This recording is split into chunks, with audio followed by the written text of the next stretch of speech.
Magandang gabi mga kapuso. Ako po ang inyong Kuya Kim na magbibigay sa inyo ng trivia sa likod ng mga trending na balita. All hail sa bagong hari! Kamakailan lang kasi nadiskubre ang isang bagong species ng king cobra na tanging sa ilang bahagi ng lungsod lang daw makikita. Ang ating bansa tahanan ng tinuturing ng world's longest venomous snake, ang Ophiophagus hana o king cobra. Pero kamakailan lang may kinoronahan ang bagong hari ng kagubatan. Ayon kasi sa isang pag-aaral na nilathala sa European Journal of Taxonomy, nadiskubre daw sa isla ng Luzon ang isa sa pinakabagong species ng king cobra, ang Ophiophagus salvatana o Luzon king cobra. Kuya Kim, ano pinagkaiba ng Luzon king cobra sa ibang king cobra? Kuya Kim, ano na? Kuya Kim, ano na? Ang kakadiskubre lang na Luzon king cobra, endemic o tanging sa Luzon lamang makikita. Malalaki ang mga ito, maaaring humaba ng hanggang 10 feet at 11 inches. Di tulad ng kilala nating king cobra na makikita rin sa ibang bansa sa Asia, ang Luzon king cobra mas naro o makitid ang ulo, mas light ang kulay nito at mas konti ang band sa kanilang katawan. Yung mga king cobras natin sa Pilipinas, they are a bit smaller compared to yung mga king cobras sa Southeast Asia. Yung banding is one of the most distinct features ng king cobra. Sa salvatana, hindi siya ganun kahalata. Mas maliit din yung ulo niya, which means they also have yung smaller exoscale sa ulo. Ang pagkakadiskubre sa Luzon king cobra, napakalaga. Malalaman natin kung gaano ka-rare at ka-fragile din yung biodiversity natin. Now, alam natin na super endemic siya, meaning na dito lang siya sa Pilipinas, hindi din sa buong Luzon, parts of Luzon lang siya nakikita. We have to reevaluate yung IUCN status niya. Umaasa naman ang mga eksperto ng discovery na ito makakatulong sa conservation ng mga king cobra species. Lalo't ayon sa IUCN, vulnerable na ang king cobra. Vulnerable is the classification before endangered. In general, onti na lang talaga sila. It's possible na kung mas onti pa nga doon yung Luzon king cobra. Kaya para maprotektahan ng mga ito, ang local conservation organization o Wildlife Matters, nilunsad ang King Cobra Initiative Philippines. Kung nakakita kayo ng kahit anong cobra, i-report nyo sa forum namin para ma-input namin. Kailangan natin malaman kung alin yung mga areas na mas kailangan talagang tutukan at kailangan ng antivenom the most. The answer is not in killing. The answer is proper human-snake conflict mitigation. Sakali bang maenkwentro ang pinakamahabang venomous snake sa mundo, ano nga ba ang dapat gawin? Sakali makaenkwentro ng isang king cobra, huwag itong sasaktan. Manatiling kalmado at huwag itong lalapitan. Iwanang nakabukas ang kahit anong exit point gaya ng pinto o bintana. Iwasan ang mabilis na paggalaw at dahan-dahan umatras patungo sa isang ligtas na lugar. Mainam din panatilihin ng eye contact sa ahas. Pahiwatig kasi ito na hindi ka natatakot sa kanya at agad humingi ng tulong sa mga eksperto. Samantala, para malaman ang trivia sa likod ng viral na balita, tweet o comment lang, #Kuya Kim, ano na? Laging tandaan, kimportante ang mayalang. Ako po si Kuya Kim at sagot ko kayo 24 oras. Balak kasuhan ni dating Senador Laila de Lima, sina dating Pangulong Rodrigo Duterte at Senador Bato de la Rosa, kaugnay sa gera kontra droga. Sinabi yan ni de Lima sa unang pagdalo niya sa pagdinig ng House Quad Committee kung saan inaasahang makakaharap niya ang dating Pangulo, pero hindi ito dumalo. Nakatutok si Jonathan Andal. Are we giving special treatment to a witness just because he is the former president?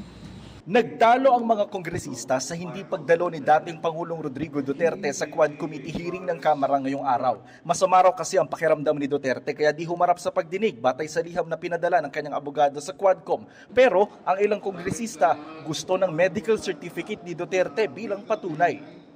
No medical certificate confirming that indeed the former president will be excused in today's hearing because of his medical situation.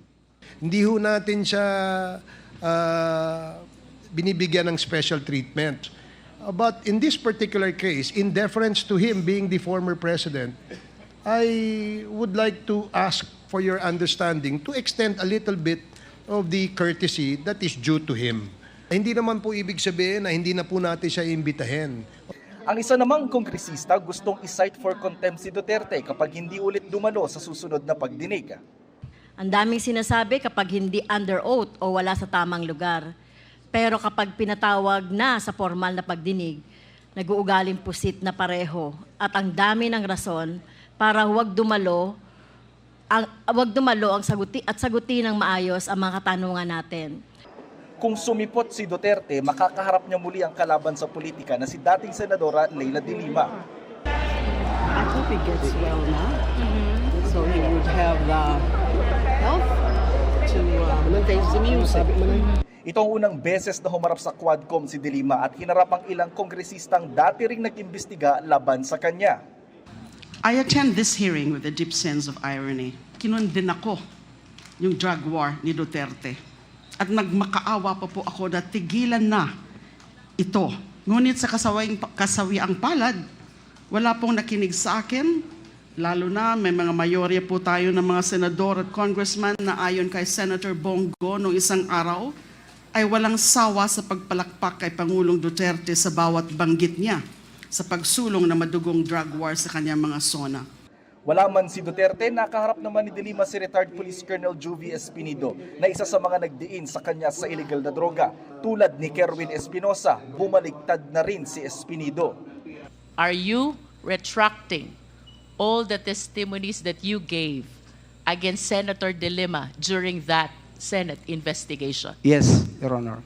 Aniya, totoo ang sinabi ni Espinosa noong huling pagdinig na sinabihan sila na mag-usap muna para tugma ang testimonya nilang dalawa laban kay De Lima. Sabi pa ni Espinido, hindi totoo ang drug list na inilabas noong Duterte administration. Si De Lima, pinatotohanan ang testimonya ni retired Police Colonel Royina Garma na ang ipinatupad na drug war noong Duterte administration ay ginaya lang sa Davao Model Drug War na may bigayan ng pabuya sa mga mapapatay na drug suspect. Ipinakita ito ni De Lima ang umano'y reward system ng DDS o Davao Death Squad na nagsimula pa raw noong 1988 base sa investigasyong kanyang isinagawa noong chairman pa siya ng Commission on Human Rights. Abot daw noon hanggang 15,000 piso ang bigayan sa kada mapapatay na tao na galing daw sa Intel funds ng Office of the Mayor ng Davao City. Ang nooy mayor na si Rodrigo Duterte raw ang mismong nagbibigay ng utos sa pagpatay at pabuya sa mga nakakapatay. Inihahanda na raw ngayon ni dating Senadora Lelia De Lima ang isasampa niyang kaso laban kay dating Pangulong Rodrigo Duterte at Senador Bato de la Rosa. Mr. Duterte, because definitely siya naman talaga ang may kagagawa niyan. Sinusubukan pa naming makuha ang panig ni Duterte at De La Rosa sa mga sinabi sa Quadcom hearing. Para sa GMA Integrated News, Jonathan Andal, nakatutok, 24 oras. Kinwestiyon ng mga kaanak ng ilang nawawalang sabongero ang bagal ng paggulong ng investigasyon sa kaso matapos ang halos 3 taong paghahanap. Pero hindi pa rin daw sila nawawalan ng pag-asa lalo't ipalalabas sa isang film festival ang isang dokumentaryo tungkol sa kaso. Narito ang aking eksklusibong pagtutok. January 6, 2022, sakay ng passenger van tumulak mula Kalumpit, Bulacan, Palipa, Batangas para mag-derby sina Edgar Malaca, Ricardo Sakdalan, Alex Quijano, Teddy Javier, Jonalyn Lubugin at magkapatid na Jeffrey at Nomer Depano. Pero mula noon, hindi na sila muling nakita. Ang kanilang sinakyang van nahatagpo ang abandonado sa bahagi ng Kalumpit kung nasaan na ang 7 magkakaibigan pati ang nasa mahigit 20 iba pang missing sabongeros. Palaisipan pa rin sa kanilang mga kaanak matapos ang halos 3 taon. Masakit po na hanggang ngayon baliwala yung mga nawawala namin mga pamilya. Hindi nga na po namin alam kung saan na po kami lalapit. Para sa pamilya ng mga nawawala, hindi ba raw pwedeng pagsimula ng investigasyon ang mga kuha ng CCTV sa sinakyang van ng mga biktima? Pati ang mga ebidensyang nakuha sa loob ng van. Hindi pa rin daw sila nawawala ng pag-asa, lalo ngayong nalaman nilang isa ang Lost Sabongeros sa mga ipapalabas sa Quezon City International Movie Festival. Ito yung journey ng mga pamilya nila sa paghahanap sa mga kamag-anakan nila mga sabongero. Hindi natuloy ang screening ng Los Sabongeros sa Cinemalaya Film Festival noong Agosto dahil anila sa security reasons. Noong pong nabalitaan namin na naban po yan, sobrang lungkot po namin. Kasi ito na lang yung inaasahan namin, sir, kung paano kami mapapansin. Ang Philippine National Police nauna nang sinabi na handa ang CIDG na magsagawa muli ng investigasyon. We want to assure the family na hindi po ito binibitawan ng PNP. Si Justice Secretary Boying Remulla sinabing pinag-usapan na nila ni CIDG Director Nicolas Torre at NBI Director Jaime Santiago ang muling pagbubukas ng kaso. We intend to follow through on the Sabongero cases. We do not intend to abandon anybody here. The fact that the families have not been following up with us lately is something that happens, but we are not abandoning our pursuit for justice. Para sa GMA Integrated News, Emil Sumangil, Makatutok, 24 Oras. May nakataas na gale warning sa maraming baybayin ng bansa dahil sa bagyong Christine. Dahil kanselado ang ilang biyahe ng barko, libo-libong pasahero ang stranded sa iba't ibang pantalan. Nakatutok live si JP Soriano. JP? At Mel, dito sa Maynila, mahigit 600 pasahero naman na sakay sana ng isang barkong babiyahe sana pa Iloilo, Bacolod at Cagayan ang hindi nga po makakaalis ng Maynila matapos ngang makansela ang kanilang biyahe pa probinsya dahil nga po sa bagyong Christine. Alas 2 sana ng hapon ang alis ng barkong may biyaheng Iloilo, Bacolod at Cagayan nang ikansela ito. Marami sa mga pasahero umalis na ng Northport Passenger Terminal sa Maynila. Pero ang ilan walang choice kundi manatili dito dahil galing pa silang ibang probinsya at walang matutuluyan sa Maynila. Ang ilan gaya ng mag-inang si Shane at Felisa bumiyahe lang sa Maynila para magpagamot sa isang espesyalista. Ihintayin na lang talaga. Kasi layo na po pag bumalik pa kami. Dito na lang kami. Kaya kung bumalik pa kami sa sa Tangig, wala na kaming pera. Pamatahe. Sayang ang gamit namin, no. Si Romel naman, bumiyahe sakay ng barko galing Zamboanga papuntang Maynila at papuntang Iloilo kung saan siya nagtatrabaho. Sa biyahe pa lang daw galing Zamboanga pa Maynila kahapon, sobrang lakas na ng alon. Yung pagkalis namin sa Zamboanga, maalon po kasi pagkatapos namin kumain sa barko, medyo nasusukan na kami sa sa alon ba. Sa Batangas Port, kinansela na ang mga biyahe papuntang Puerto Galera at ilan pang bahagi ng Oriental Mindoro, Occidental Mindoro, Romblon at ilang lugar sa Kabisayaan. Perwisyo pa sa mga pasahero ang walang matuluyan dahil hindi na nagpapapasok ng mga tao ang port. Nakiusap na ang ilang pasahero na makituloy pero hindi sila pinagbigyan kaya sa tolda ng isang tindahan sila nagsiksikan. Naipon naman ang mga sasakyan sa Del Gallego, Camarines Sur dahil hinaharang na sila ng PNP at AFP. Patungo sa Visayas, Masbate at Catanduanes sana ang mga sasakyan.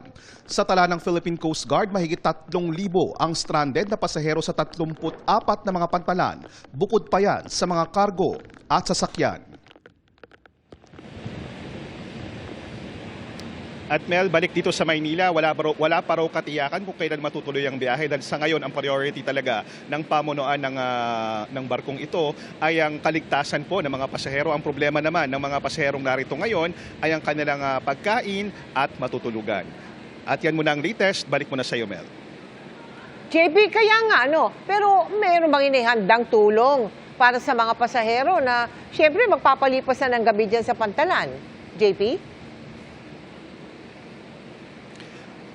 Wala pa tayo nakikita sa ngayon ng mga pagkaing supply pero ayon sa pamunuan ng shipping company ay handa naman daw sila mag-provide ng mga karagdagang tulong at nakikita na rin natin ang mga opisyal ng PPA dito pati na rin ng Philippine Coast Guard at anumang oras ay handa na rin silang pumunta rito. In fact, pinalipat na po sa mas ligtas na lugar dito sa bahagi ng port yung mga pasahero dahil nga po kung sakaling lumakas yung ulan, kailangan po covered sila. So yun muna yung priority din sa kanila ngayon, yung kanilang kaligtasan sakaling lumakas pa nga yung bagyong Christine, Mel. Naku, sana nga. Maraming salamat sa iyo, JP Soriano.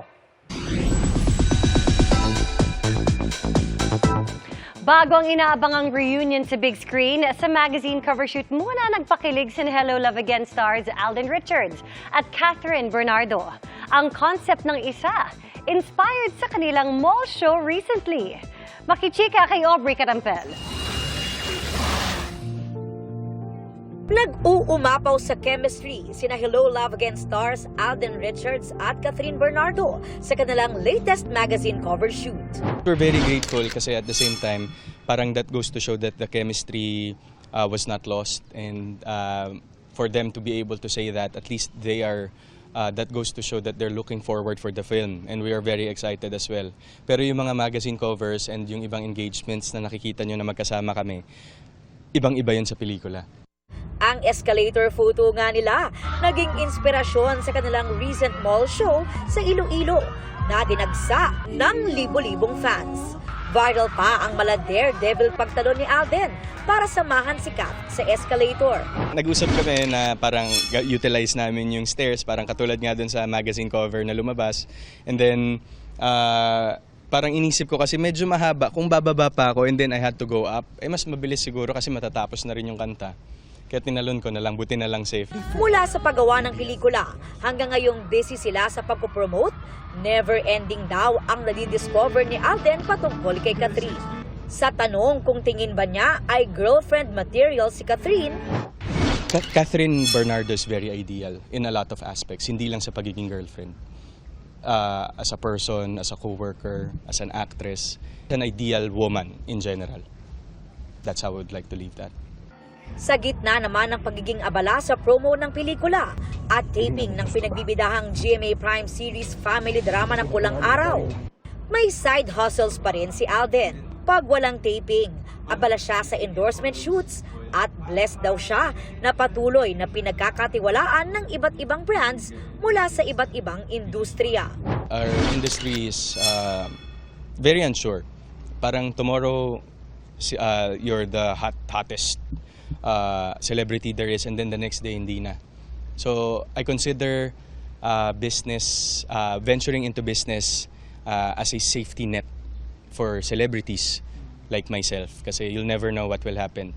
Aubrey Carampel, updated showbiz happenings.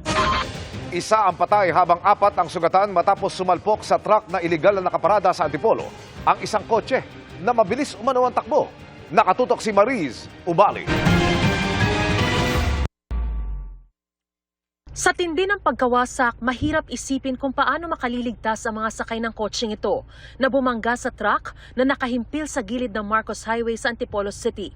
Patay ang isa sa mga sakay ng kotse habang sugatan ang 4 na iba pa, kabilang ang driver, sa aksidenteng nangyari bandang 4:30 kanina. Nakuhanan pa ng CCTV ang pagdaan ng kotse ilang saglit bago ito sumalpok sa truck na nakatigil sa tabi ng isang gasolinahan. Sa lakas daw ng pagsalpok, umikot-ikot pa ang sasakyan sa kalsada. May kasalanan po parehas kasi yung truck po ay illegally parked doon. Wala daw, sabi, ayon sa pag-imbestiga ng mga kapulisan natin ay hindi daw po naka-hazard. Tapos wala ding early warning device sa kanyang pag-park doon. Tapos yung kotse po ay mabilis daw po takbo, 90 to 100 kilometers per hour po. Depensa ng driver ng truck, naka-hazard daw siya habang nakaparada. Nagparada lang ako saglit mo, ma'am, kasi pabili lang ako ng kape sa pinanti ko. Kung may kasalanan na po yung pagparada namin sa truck na yun, panindigan ko rin sana rin po eh. Kaya lang hindi ko naman kasalanan din ng driver ng kotse eh. Kasi mabilis daw yung takbo eh. Pero bukod dyan, may nadiskubre ang pulisya ukol sa driver ng bumanggang kotse. Medyo nakainom po yung driver. Tapos yung sa pag-imbestiga din natin, nalaman po natin yung driver po wala pong kaukulang lisensya sa pagmamaneho po. Bukas nakatakdang i-inquest ang parehong driver ng kotse at truck. Ang driver ng kotse sasampahan ng reklamong reckless imprudence resulting in damage to property with homicide and physical injuries. Habang ang truck driver ay sasampahan ng reklamong negligence resulting in damage to property with homicide and physical injuries. Hindi ito ang unang pagkakataong may mangyaring aksidente sa bahaging ito ng Marcos Highway. Katunayan, aminado ang pulisya at lokal na pamahalaang accident-prone ang lugar na ito. Ilan sa mga itinuturong sanhi, ang speeding, drunk driving at ang pagpapalit ng U-turn slots sa lugar. Ang lokal na pamahalaan ng Antipolo, pinag-aaralan na raw ang U-turn slots na ito. Co-coordinate po tayo sa MMDA. We're seeking their technical assistance po. Kung ano po ba yung parang pinaka-maayos po na configuration yan. Sa ngayon, nasa 60 kilometers per hour lang ang dapat natakbo sa kahabaan ng Marcos Highway. At sabi ng lokal na pamahalaan, mas mahigpit na enforcement sa tulong po ng ating kapulisan at HPG. Para po doon sa mga violators po natin para ma-apprehend po. Para sa GMA Integrated News, Mariz Umali, Naktutok, 24 Oras. Bumisita sa GMA Network si Israeli Ambassador to the Philippines, Ilan Flus. Sinalubong siya ni GMA President and CEO Gilberto Arduavit Jr., GMA Executive Vice President and CFO Felipe Ezialong, Senior Vice President at President and CEO of GMA Films, Attorney Annette Gozon Valdez, Senior Vice President and Head of GMA Integrated News, Regional TV, and Synergy, Oliver Victor B. Amoroso, GMA Entertainment Group Senior Vice President Aned Lilibeth Razonable at ilang pang opisyal ng GMA Network. Nagkaroon din ng one-on-one interview kay Flus si P. Arcangel na mapapanood bukas dito sa 24 oras.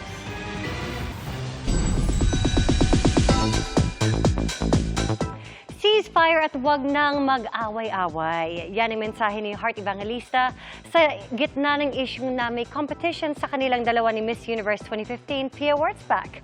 Wala raw silang problema ni Pia na iniwanan pa niya ng message. Makichika kay Nelson Canlas.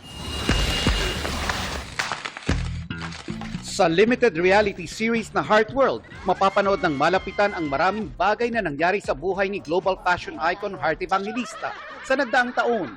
Kabilang dyan ang makulay na mundo ng fashion, ang behind the scenes ng nakakapagod na pinagdaanan niya para maging glamorous at syempre ang masasaya at mapapait na naranasan niya at ng kanyang pamilya.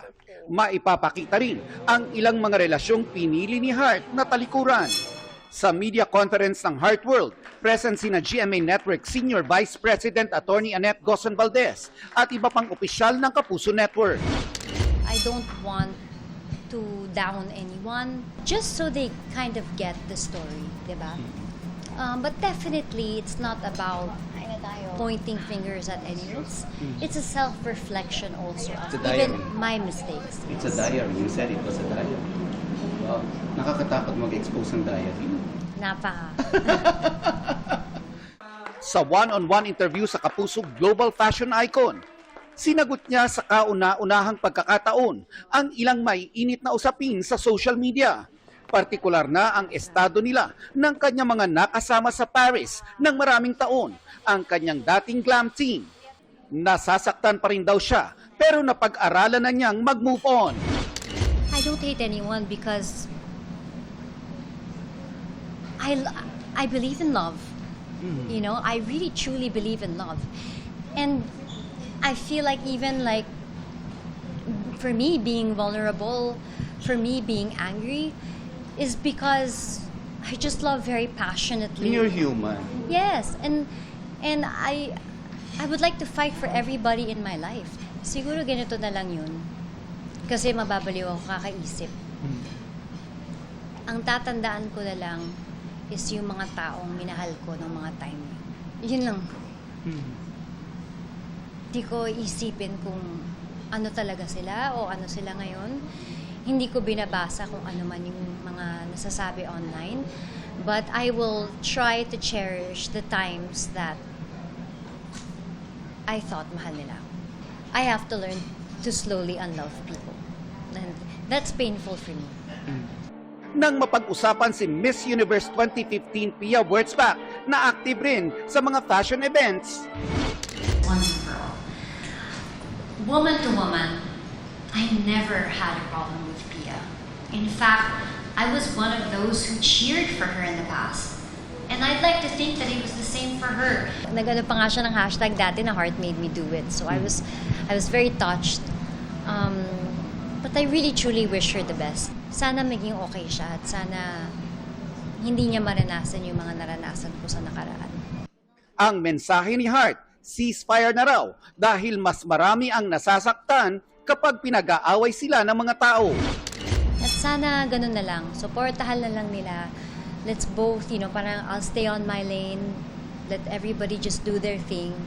And huwag na silang mag-away-away. Nakakasakit pa kayo lalo. Including the fans, no? Lahat. Ceasefire. Nangyari na yung nangyari. Ayan na siya. So, from here, and let's just move on.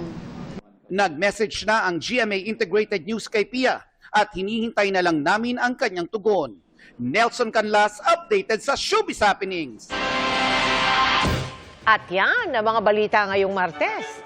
Mga kapuso, 64 days na lang, Pasko na!